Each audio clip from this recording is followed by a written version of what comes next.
I'm Alan Mandic of Mandic Labs. This is my assistant, Jean Gray, and this is my HomeLab, my server rack that is the heart of my content creation business here in my studio and my house.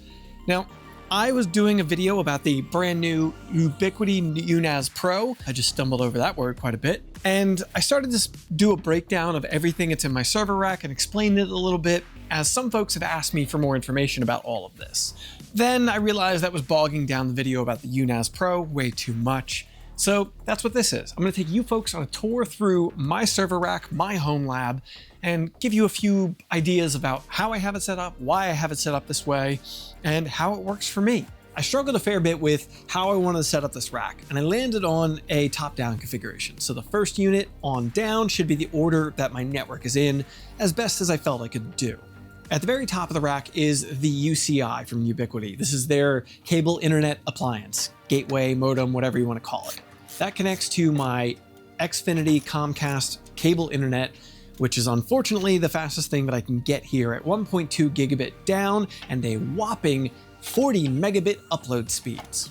I missed my fiber connection in Philadelphia pretty badly. The UCI only has one port on it, which is a 2.5 gigabit port. That goes to the next thing down on the rack, which is my Dream Machine Pro. This is the heart of my Ubiquiti network. It's what controls my Unify OS, so I have all the granular control that I want over my network appliances and various items, APs, clients, everything that I want. It can run firewall protection for my network.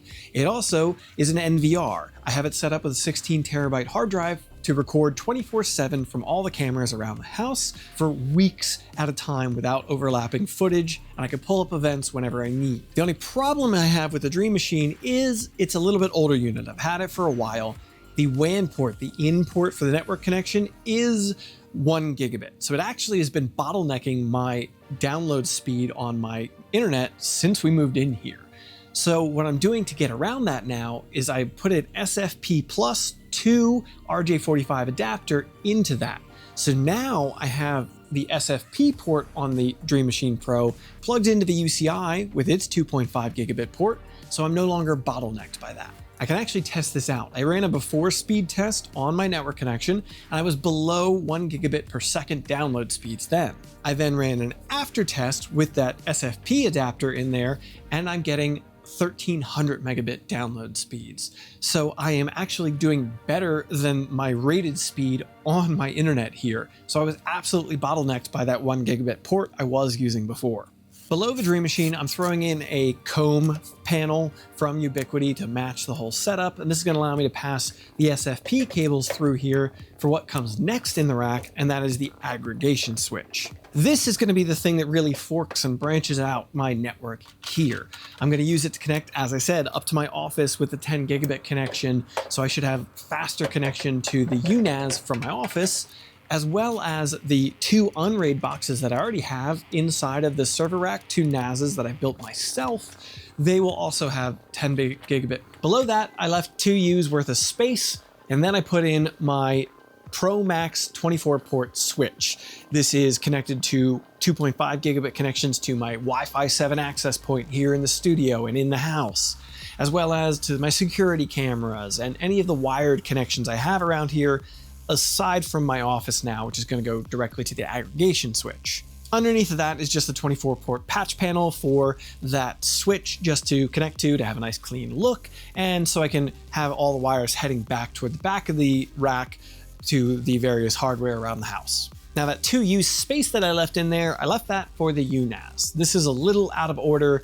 I just felt like this was a good place for it. It's going to match the wall of Ubiquiti hardware that I've got in here right now, has a good look to it, and I only had a couple of short SFP cables available to me at the moment, so I couldn't go all the way to the bottom of the rack with the other NAS boxes I have in here. That feels like a good segue to here at the bottom of the rack. The very bottom, I have a non-rack mount UPS for battery backup, which actually backs up my entire network. So the switches, the NAS boxes, everything. It's not as big as I would like, so it doesn't last very long, but it does last long enough for me to stop a live stream, shut down the servers properly if I have a power outage. Directly above that is my Home Assistant setup with the Big Tree TechPad 7 and a Raspberry Pi CM4. I've done a whole video about that previously. You can check out the link at the top. And then comes the two Unraid operating system powered NAS computers that I have in here. Now, I have two NASs. Why am I running the new NAS Pro? Well, each of these has a dedicated purpose currently, and neither of them really seemed like the setup that I wanted to change to what I need a fast NAS to be in my network. This one is my original video backup NAS. This has evolved the most over time. Currently, it's over 70 terabytes of usable storage, and it backs up everything that I film. Photography, videography, my 3D designs, they all long-term get backed up to this thing. There's over 50 terabytes of space used currently. I really need to expand it whenever I can afford to. Then the box above that, this is Ruby's NAS. So I do back up my completed video projects. So they go to the main NAS, but they also go to this one. So I have them in two locations. Those are the videos you see as you see them on YouTube. The exported, completed projects get backed up to here because there's not nearly as much storage in that. I think there's about 16 terabytes of usable space in this one. This also hosts a local file server for Ruby, so she has a place to back up her design work, her tattoo designs, her drawings, as well as running our Plex Media server for the house. Alan from the future here, popping in just to let you know, Ruby's NAS, the Unraid box there, the power supply died in that while I was doing all of this. Like I powered it down and it just will not power back on. I tore it down to the point where I could like jumper the power supply and the power supply won't kick on at all. So yeah, the fun of running hardware 24/7, 365 days a year. I'm gonna get a better quality power supply to replace that one, I'm fairly sure. Since I put that aggregation switch into the rack, I also upgraded both of the Unraid NAS boxes with SFP 10 gigabit cards to go into them, so I can get faster speed connections to those. So they do have NVMe cache drives in them. When I'm sending files to back up to them, that should actually be able to help them make more use of the speed they have available to them.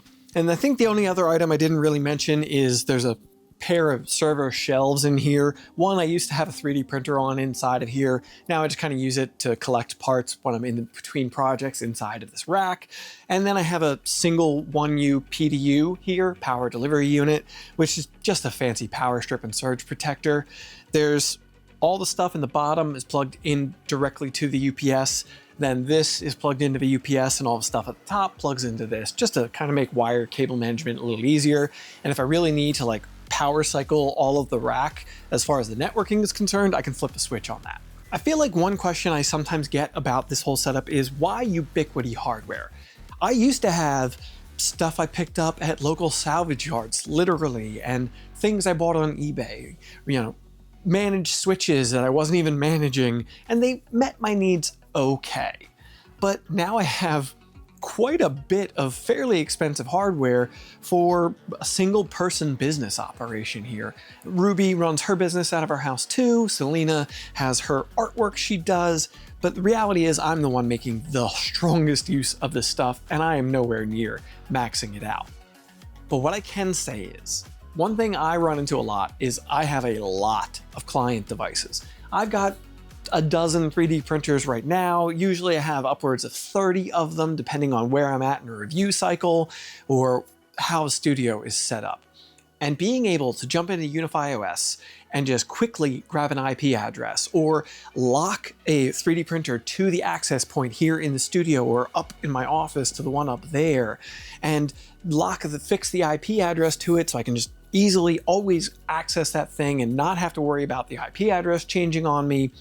It's just so very handy, so useful. And for somebody like me who only knows enough to be dangerous about networking stuff, it makes my life so much easier. Realistically, we can look at this map of my whole setup coming in from my internet, going through the UCI to my Dream Machine, then to the aggregation switch where it branches out to all over. And this is one of the things I do really love about Unify. Like just looking at this map is, I don't know, makes me smile. And I think that's going to wrap it up for this one, folks. A little outside of my typical content, but made sense to put on the second channel for anybody who wanted to see a full walkthrough of all this. With that, I think we're going to wrap it up here. Maybe check out this video where I checked out the UNAS Pro on the main channel, Mandic Really, or this one that YouTube thinks is best for you. Get subscribed to ensure your 3D prints don't fail. That's not a guarantee, but can't hurt. See you, folks.